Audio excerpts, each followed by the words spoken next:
This is the Eco Innovators podcast, your go-to source for the Canadian energy and natural resource nexus. I'm your host, Stewart Muir. In this series, we're talking to the people turning today's challenges into tomorrow's solutions.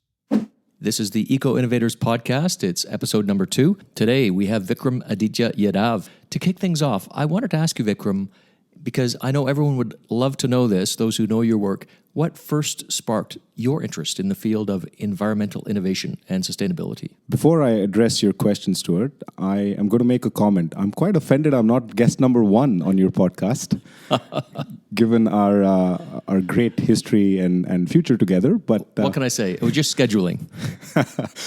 Oh, well, it's a pleasure. And so talking about the pursuit of eco innovations and what got me going. So as a young individual growing up in India in the 1990s, the country went through some tremendous economic and social challenges. And I come from a family of engineers. My parents are both chemical engineers, and it has always been very clear to me and has always been instilled in me that the solution to any crisis is going to be technological. When the technologies exist, everything else falls in place around it. And what bigger of an existential crisis for humanity over the past few decades than the impact on climate and the impact that climate will have on humanity. And looking at eco-innovations, I naturally gravitated towards it. I am a sucker for large problems, grand challenges. They are going to require deep collective thinking, and those are the types of problems that really excite me. I'd like to give a little background to those who might be asking, well, who is this Vikram Yadav who's on the show?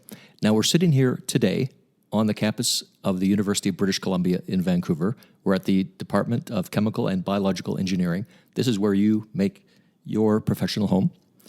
And I just want to stop and pause a moment to tell people a little more about your background, because it's pretty amazing. You have a Bachelor of Applied Science from the University of Waterloo. You did your PhD at MIT in chemical engineering, and now you're an associate professor here at UBC. And you're that unique thing. You're an entrepreneur in your space. You have launched not one, but 2 companies out of your post here. And you have had, I believe, at least 60 academic papers published over the years. It's an incredible thing. And it's no wonder to me that you were named recently to Caldwell's Top 40 Under 40 for Canada. A truly rare, exceptional distinction. And the accolades continue. I know that last week I was reading the Killam Teaching Fellowship has been awarded to you. That only goes to about 20 faculty members a year at UBC out of thousands of profs and lecturers, right? Yeah. You're one of that tiny group of truly excellent teachers whose work is appreciated by students. So you're a great communicator, which I know to be true. And one thing, in the spirit of full disclosure, I will say that you and I do have a joint interest in developing your newest company, Tursa Earth Innovations, which is solutions in the global mining industry. We'll get a little bit into that. It's led me to understand so much more about your work, and it's an exciting story. We're not really here to promote it, but I think it's about sharing the learnings that we've had, that I've had the privilege of going through. So that said, let's start with Tursa Earth Innovations, because it kind of puts us in the present as to what we're doing right now. What is it? What are the objectives behind that project? So Tursa Earth Innovations is what you would define as quintessential eco-innovation. It is about looking at an ongoing problem for the mining industry. And so in this case, the issue of mine tailings waste, particularly acid rock drainage and acidic tailings. Mm-hmm. And the global inventory of mine tailings is well in excess of 200 trillion liters. And this problem is compounding year on year. We only hear about the extent of this crisis when there are catastrophic breaches of tailings dams. So the recent examples in Brazil, Mount Poly here in British Columbia, these are just some of the examples of what happens when a dam gives way and what is the catastrophe, environmental, humanitarian, that happens downstream of these events. And so that is an existential threat. Oddly enough, tailings ponds are also a tremendous opportunity. Is because if you look at mining, you take any ore, as in the process of extracting an ore, it produces a lot of waste rock. But our extraction processes are not 100% efficient. So there's a lot of leftover valuable metal in tailings ponds. The National Research Council of Canada estimates that about $10 billion worth of metals are lost to tailings ponds every year. Globally, that's well in excess of $100 billion. So now on one hand, you have this reality of electrification and using electrification as a means to achieve net zero ambitions. That is going to require a lot of metals. And on the other side, you have tailings ponds, which are dangerous if they're just kept there, and they're a tremendous source of metals. So you put all of those variables together. Imagine if we can continue to mine all the metals that we need for our electrification revolution without ever having to build a new mine ever again. And that's one thing we're hearing so much about, that there is this increased demand for electrification, for copper, for lithium. And there's also the negative side of things like arsenic and selenium that are environmental ills and toxins. Is that part of what Tursa can do you think? Indeed. And so Tursa's core technology is about pulling out all of those metals, removing the contaminants, cleaning the water.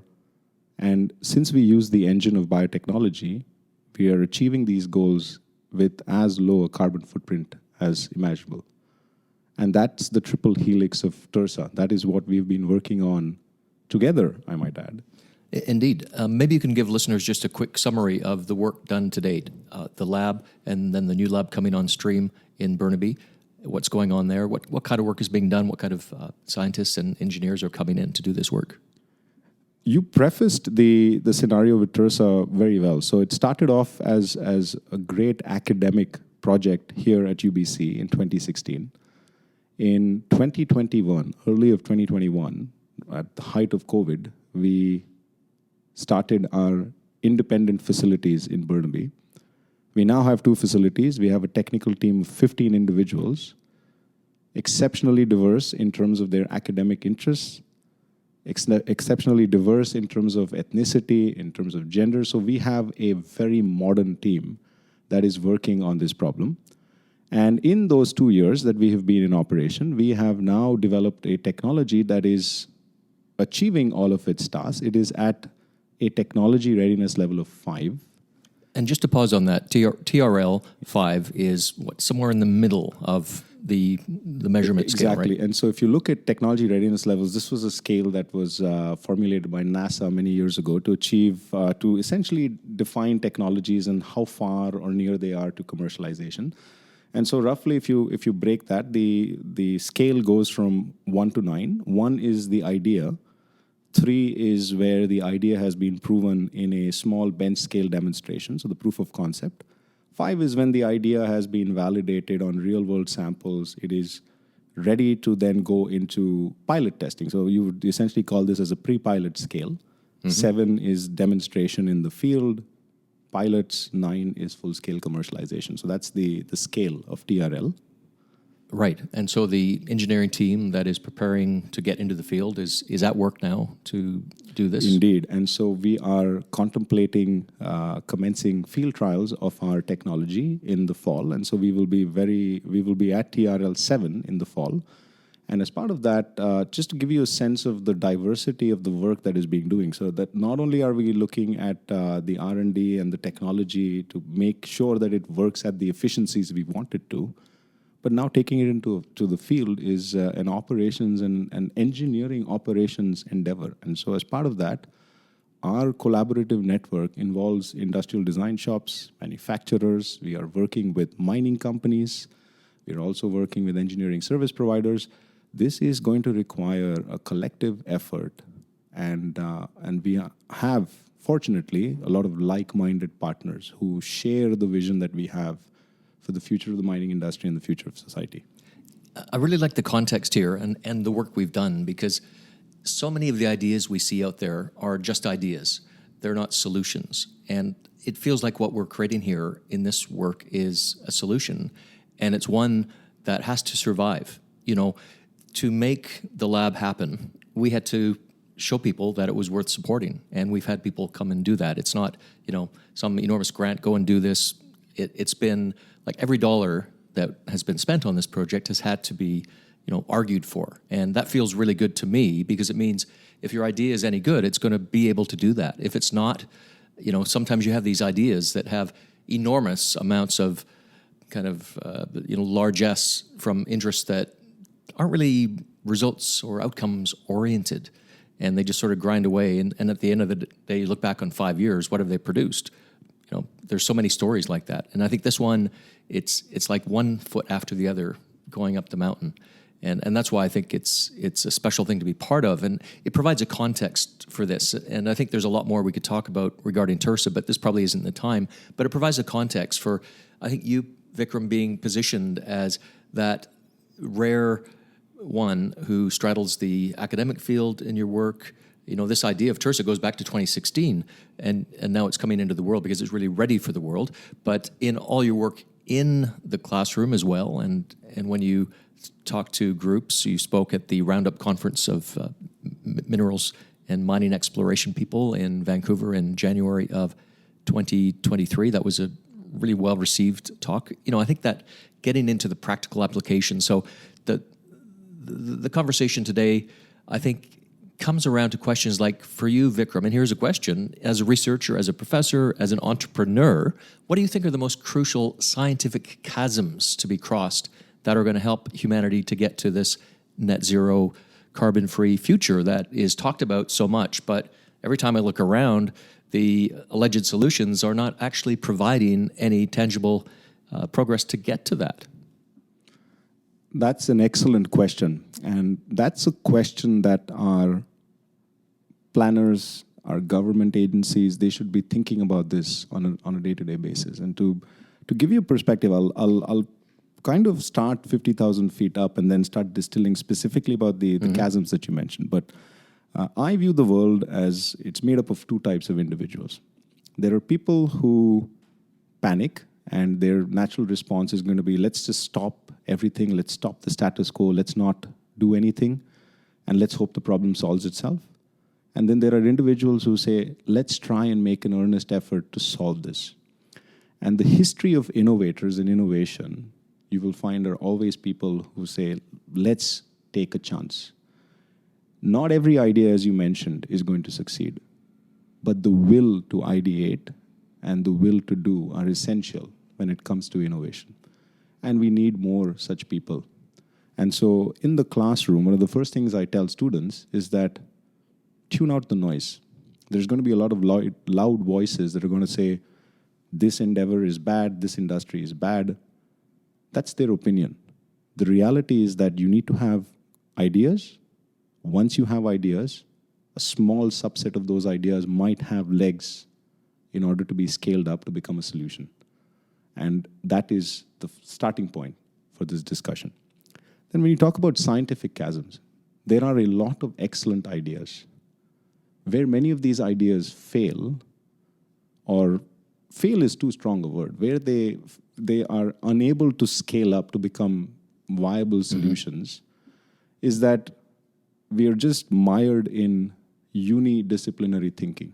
So when people, especially in academia, when we approach problems, we approach it from the perspective of our training and our scientific biases. Whereas what is really needed for an idea to become successful commercially, to be sustainable not just as an environmental concept, but sustainable as a time concept, it requires thoughts and ideas from a range of disciplines. And so multidisciplinary thinking, or in fact, a better word is anti-disciplinary thinking, not being confined to the borders of traditional disciplines. Looking at a problem, looking at solutions from across the scientific and engineering spectra, and then trying to internalize that into a solution. And that is where the big challenge is. How do you take exciting scientific ideas and marry it to good old-fashioned engineering concepts to make them scalable? Mm-hmm. Well, let's take that high-level interpretation, which is excellent, lots to think about there, and bring it down to the ground level. And do this through maybe some of the things that you've worked on. So what are the past successes, experience. They could be failures too, because we learn from failure all the time in the field of sustainability, eco-innovation, and how have they contributed to your understanding and your students and others of sustainable practices? So classic example, and I can actually describe this as in very general terms as well. So typically when we start doing academic research, you have to have a hypothesis. You have to define the problem that you're solving. And in many cases, let's assume you, in the world of environmental sustainability, you say, I want to degrade this particular toxin in the environment, or I want to treat this water. So then you have to define what treatment is. And so an academic perspective is to define the problem as precisely as possible, is because that's what we use to assess progress in an academic setting. And there is the tendency to over-define or over-complicate problems. And so many times, if you are not having that perspective of talking to other individuals from other backgrounds or people who are in the field currently living that existence, you tend to either over-define the problem and make it so specific that it loses applicability. And that is very specifically the example of metabolic, where we were looking at degradation of naphthenic acid fraction compounds in oil sands tailings ponds. The question of what to degrade and how much to degrade, it took us an exorbitant amount of time through conversations with regulators, conversations with operators, and the answers we got truly surprised us. They were very different from what I would ask if I was purely approaching it from an academic perspective. To an academic perspective, producing something at small levels or degrading some proportion makes a huge difference academically. You get your famous papers. You mentioned metabolic, yes. And that's not just the word, it's a capital proper metabolic noun. With a capital K. Yes, yes. With an M and capital K. Yeah. And that's a company that you started and developed and then was acquired by a company in the water treatment space. And that was really your first major step as an entrepreneur a couple of years ago. What was it like for you to make the decision to say, okay, I'm going to do this. I'm going to get out of the safe space. Maybe it's the tenured space. A lot of academics have incentive to, stay in their zone and pursue and build that professional career. And that's the horizon they have, and that's fine. But you saw above that horizon. What was it for you that led you into this? So my role model in graduate school was a professor I had at MIT. His name was Robert Langer. And you often hear this debate that, successful professors, they only do research. Or, there are some professors who only do teaching. So those who do excellent research can't teach. Or those who do excellent research should only be thinking about research, should not be thinking about entrepreneurship. And this individual upended that model.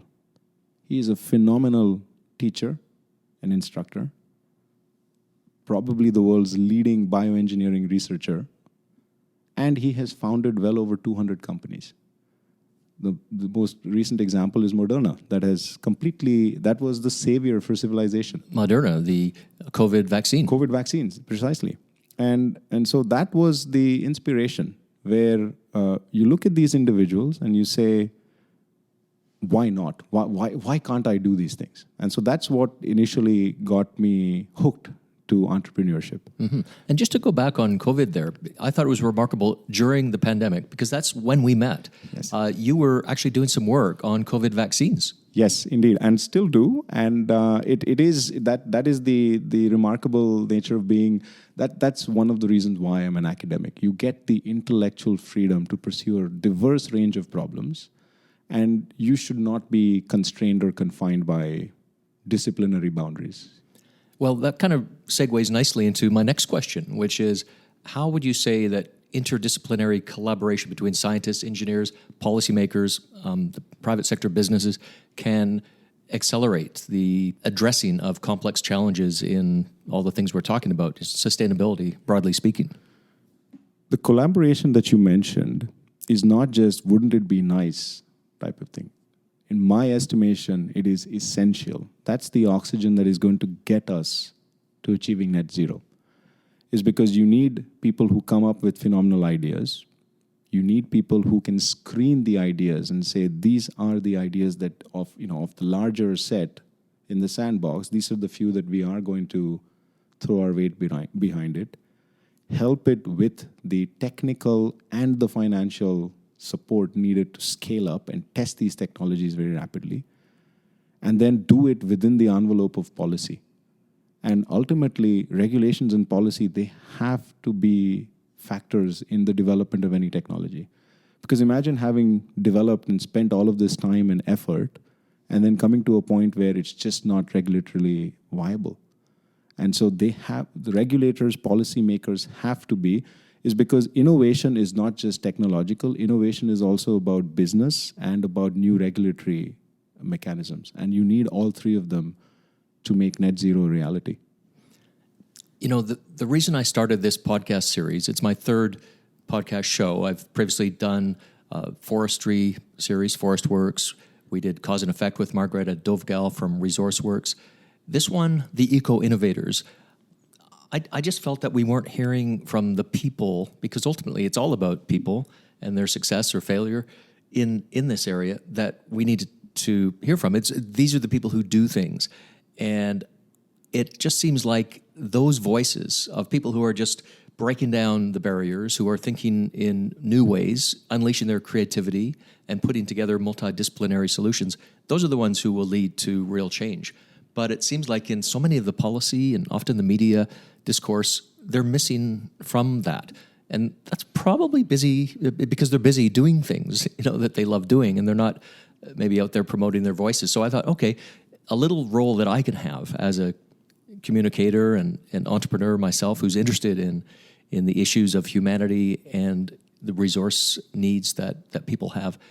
My little piece is to go to Eco Innovators, and I certainly count you, Vikram, Yadav, as an Eco Innovator, and find out what makes you tick, because I think others need to understand that, because so often we see these thin policy prescriptions. Often they're adopted because they have some political popularity, they poll well. I mean, literally, so much of what is enacted is done because the media has created or contributed to a public impression that then the pollsters go out and say, well, that polls well. And so the politicians say, well, let's do that then. But it turns out to be a stupid idea that doesn't work in the real world. What happened to the Eco Innovators in the piece? Let's get them back into it. So if this little project of mine, this podcast, can be a success, I think it's because it's going to bring voices like that into this. So that's my spiel here, but wasn't really planning that. But I think it's some background for anyone who's wondering why what's this podcast all about. That's really what it's all about. Precisely, and so you mentioned media. In my estimation, the problem that we face with the media today is a classic case of when technology development was dissociated from regulation. You had social media, you had all of these phenomenal tools of communication and dissemination of information. They developed in a silo. They became behemoths, and they were unleashed upon society. Uptake was instantaneous, and now that is instant power.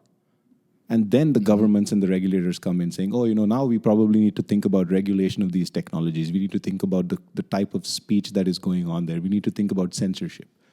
And if this was done from day one in the development of transformative technologies, that we would be in a very different place in the world today. And you mentioned about people working in silos. That's the default mode. It's comfortable to work in a silo. It's very easy to show up, sit in your office, work on the things that you've always been doing, sit and write the next grant application. Really what needs to happen is you need to have dialogue.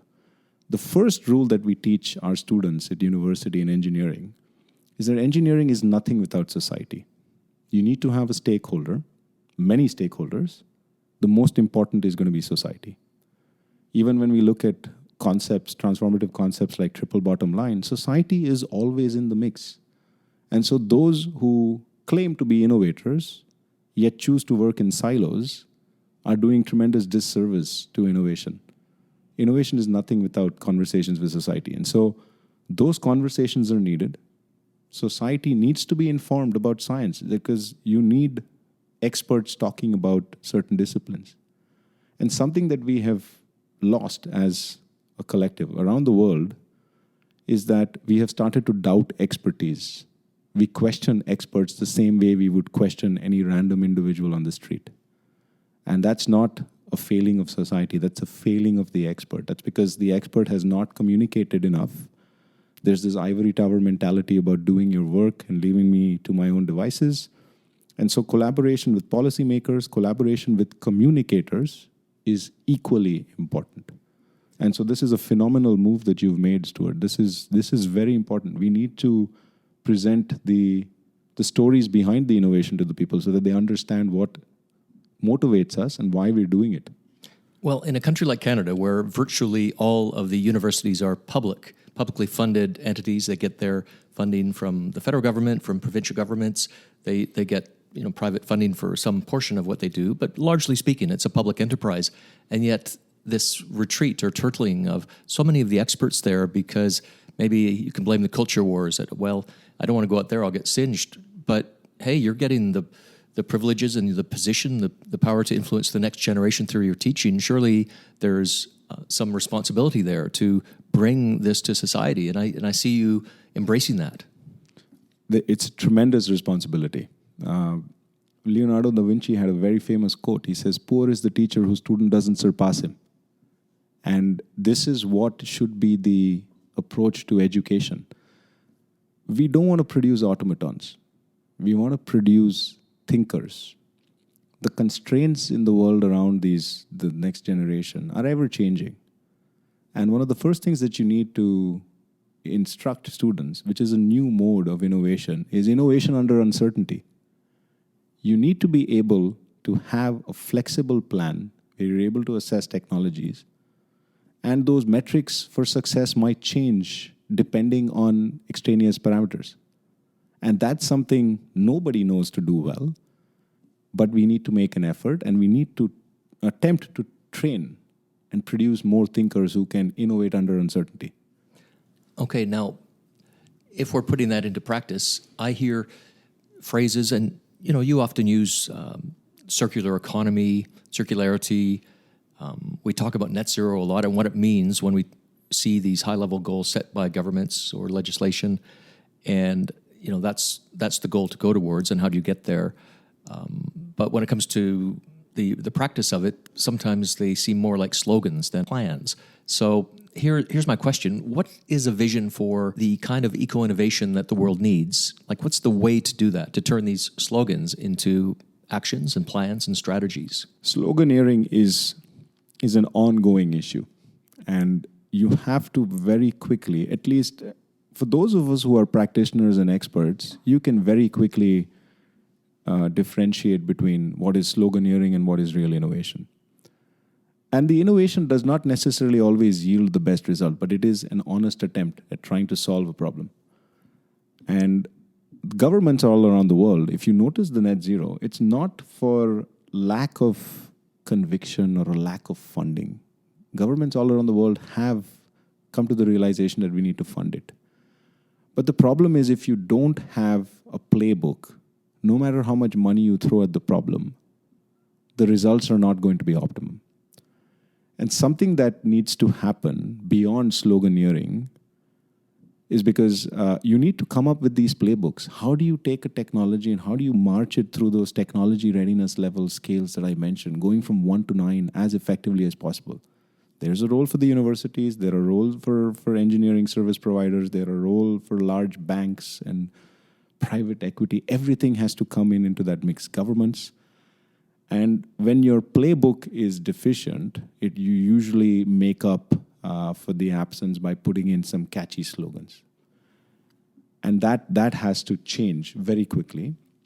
And as part of what the playbook should be, I have, through my extensive networks, including you, we have had many conversations about this, we certainly have. What's the best approach to take an idea and make it a solution? It's that transformation of idea to solution that we're trying to find. There are many ways. We don't know, what approach is right. Sometimes an approach works. That same approach might not work for a different scenario. But we need more of those playbooks, and we need governments to have conversations with more individuals who are trying to attempt to put this playbook together. So you're an award-winning teacher. What advice would you give, and do you give, to the young researchers and students that you interact with who are saying, Professor Yadav, how can I pursue a great career in environmental innovation? How can I make a tangible impact on the world, leave it a better place? What's your advice? believe it or not, that is the most common question I receive in classrooms today.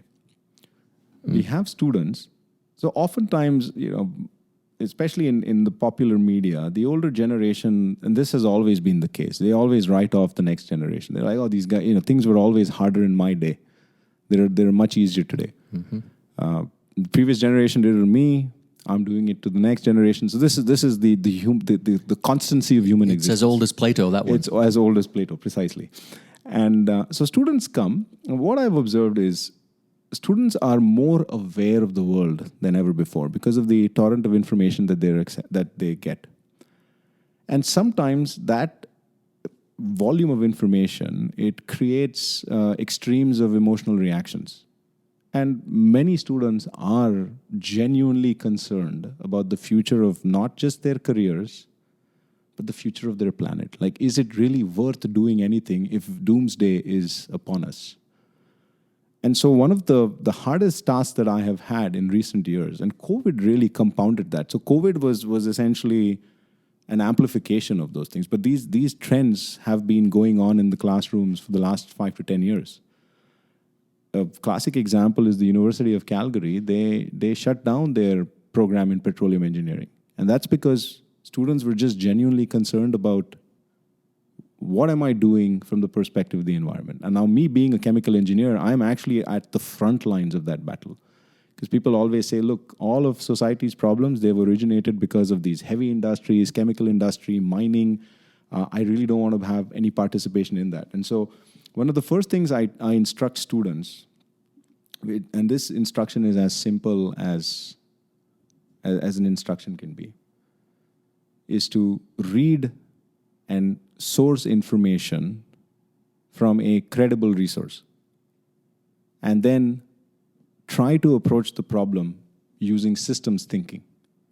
Because ultimately, at the end of the day, everything is an energy and a mass balance. And as chemical engineers, luckily we teach these to our students, but if you apply those very basic principles, these are things that you learn probably in the first few weeks of university, you can then very, very quickly assess what is a true statement and what is clearly a factually incorrect statement. So apply those very basic rules and then ask the question, now for my career, what is it that you want to do? Do you want to, and do you have clearly one of three options? You either get out of the way, pursue something else because and that doesn't help their anxiety at all. Or you say that I'm going to get good foundations, bide my time, and wait until good opportunity comes up. Or you're going to say, I'm going to be in the thick of things. And so it is as much about mental conditioning, about their willingness to solve problems, as it is about technical training. And that's what the modern classroom has become. We have to be mental coaches as much as technical experts in the classroom. Now, one of the projects you lead here at UBC is the Foundry. And by the way, for anyone who wants to follow your work, they can follow Foundry on Twitter. It's just those words, Foundry. And that's something that is most associated with you, Vikram, as your project. And it's a place where you combine synthetic biology and interdisciplinary bioengineering toward designing, developing these next generation solutions, chemical processes that you say are green processes for manufacturing fuels, therapeutics, I guess that's where you bring in the COVID, and novel materials, as well as environmental and mining technologies, which is where Tursa comes in. So give us a little bit about the Foundry. Was it an easy thing to establish here? Is it something that you are attracting students and grad students for? Well, thank you for mentioning that, Stewart. So the Foundry is my academic program here that I lead here at UBC. And the concept is quite simple. You're using biology as a foundry. You're using biology as the engine to build things, to clean up the environment, to produce new materials, fuels. And so as part of that, there are two key pieces in that. So synthetic biology as a concept has really blossomed in the last decade. You can synthesize DNA for very, very cheap. You can sequence DNA. That technology has exponentiated. It's actually outpacing Moore's law from semiconductors, if any of your audience relates to those or knows about that industry. every year. Every year, amount of computing capacity, power. exactly, and that's Moore's law. And synthetic biology, especially gene sequencing and gene synthesis, is outpacing Moore's law. So that tells you how cheap DNA synthesis has become, how cheap sequencing has become, and so we use that as a tool, and we use that to find information in nature, use that to very quickly assemble DNA constructs and engineer microorganisms to have new and interesting properties. Something that has also been a game changer for us is the cost of automation and the accessibility to robotics. And we incorporate this in tremendous extent in the lab. And so we have processes that would take several days, not because they're challenging, but just because of the monotony of the process, the repetitions. You can now essentially incorporate robotics and get away with all of that, as I would call, non-productive work that a researcher does. And so now the researcher is just applying their brain power, focusing on problem solving. And that's what we do at the BioFoundry. So there are a range of projects. The general toolbox is synthetic biology, automation, thinking about using new technologies in the world to try and solve some of these problems.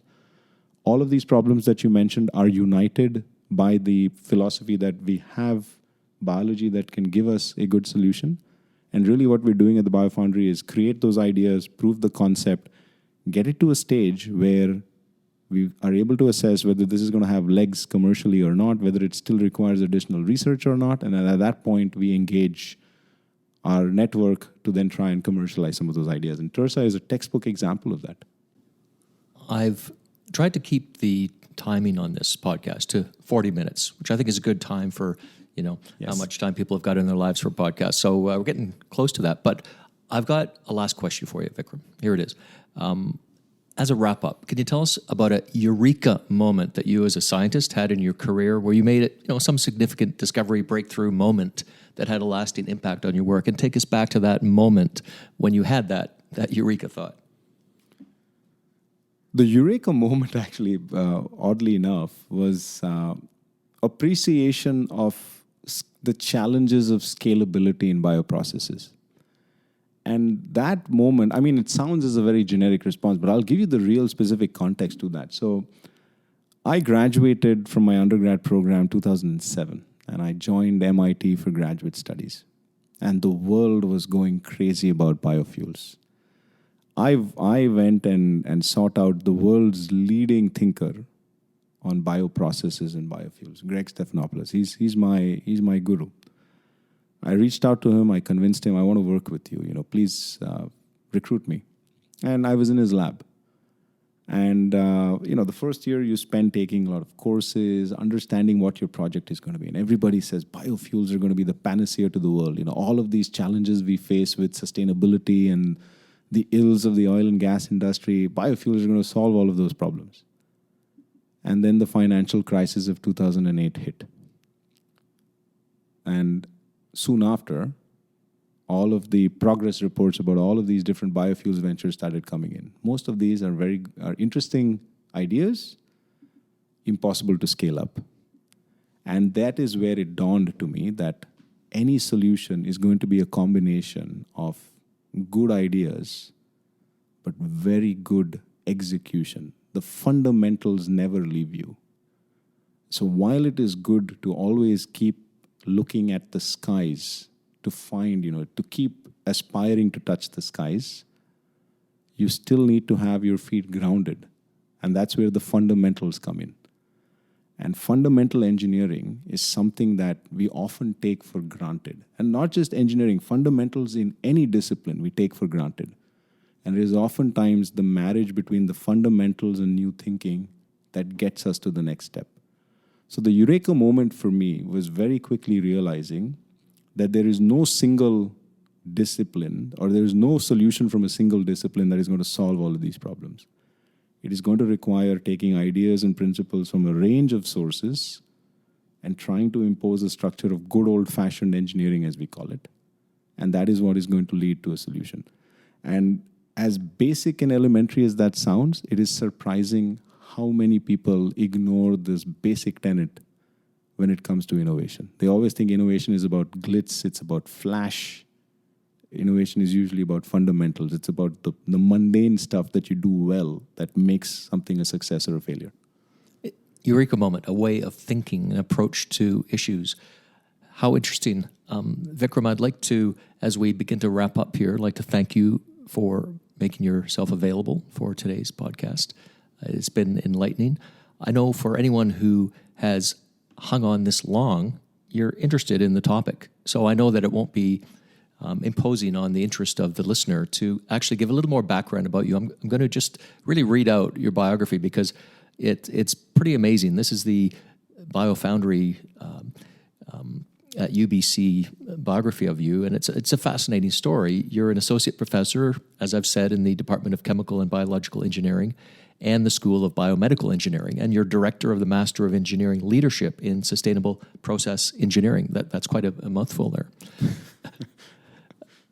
You pursue a theme, the utilization of metabolic and enzyme engineering to investigate and customize novel biosynthetic enzymes that can convert biomass-derived feedstocks into pharmaceuticals. Now, just let me ask you, I was going to read on there, but is that where the COVID vaccine work comes in? The COVID vaccine is one component of the work. Within pharmaceuticals, we actually look at plant natural products. And unbeknownst to many individuals, we often scoff at traditional medicine, but most of the approved pharmaceuticals in the history of the industry, about 80% of them have come from plant sources. Aspirin, for example, came from plants. Taxol, which is a blockbuster anti-cancer drug, came from trees. And so this is tailor-made for biology to solve. And so I do work on pharmaceuticals. We look at a lot of terpenoid pharmaceuticals, which is a distinct sphere of engagement to the COVID-19 vaccines as well. Okay, and then, as you say, you bring this thinking into metabolic engineering for water quality, and that's where Tursa really comes in, industrial zones, new mining technologies. I mean, that's the stuff that can change the world, the industrial world, where the humanity of today, we have enormous populations in developing countries that subsist on $1 a day and are not content to live forever that way and aspire to have the Western culture that they see on Netflix. Why wouldn't they? Surely human nature will dictate that there is an ever-pressing change in the material standards for how humans live, wherever they live in the world. And how do we address that sustainably? It's really the biggest challenge of our times. In addition to the green engineering, your group has pursued drug discovery life cycles, so the bioengineering for assay development, the biosynthetic engineering for lead generation, and the pharmaceutical product development, where you're looking at these fabrication techniques. So it all sort of ties together in these ways. You have had alignment with a number of companies. We've talked about Metabolic Technologies Incorporated. That was acquired by Alonia in the 2020. But also, let's not forget InMed Pharmaceuticals, Sanofi Pasteur, Phytonics Corporation, Stem Cell Technologies, and AgRT Technologies. What a track record there. And that probably is revelatory about my approach to picking problems and solving problems. No individual is an island. You need to collaborate. And for me, these collaborators, I have a range of collaborators both within universities and a lot of them in the industry. And they are the ultimate touchstone for what you're proposing. Does it have merit or not? Because somebody's existence is the market, and they have to deliver a product on time at the cost and meets quality. That is the ultimate touchstone for any work. And so that has been one of the best experiences of being in this job, is to meet new individuals, new companies, and new problems, new perspectives. Now, you got your PhD at the Massachusetts Institute of Technology, postdoc at Harvard. The best credentials one can imagine there. You're chair of the biotechnology division of the Chemical Institute of Canada. You're associate editor of Catalysis in Green Chemistry and Engineering, and of the Canadian Journal of Chemical Engineering. You were previously Associate Scientific Advisor for Science Translational Medicine, stumbled over that one, and you're continuing in your board work to pursue innovation and your work as a CEO of Tursa Earth Innovation. So what an incredible story, and it's so nice to have So nice to have you on today's podcast. So thanks for joining us. And it's been a pleasure, Stewart, and a great sense of gratitude and thank you to you as well. You've been a big part. It's friends and colleagues such as you and all of those involved in all of these initiatives that I've worked on. I owe a great deal of gratitude and thanks to them, is because without them, none of this would be possible. Indeed. Thanks so much. Appreciate it. So we're going to go out today and look for you next time as we continue this exploration and series. Thank you for tuning in to the Eco Innovators podcast from ResourceWorks. Until next time, I'm your host, Stewart Muir. To stay updated on the latest in Canadian energy and natural resource innovations, connect with us on social media, including with me on Twitter @SJMuir.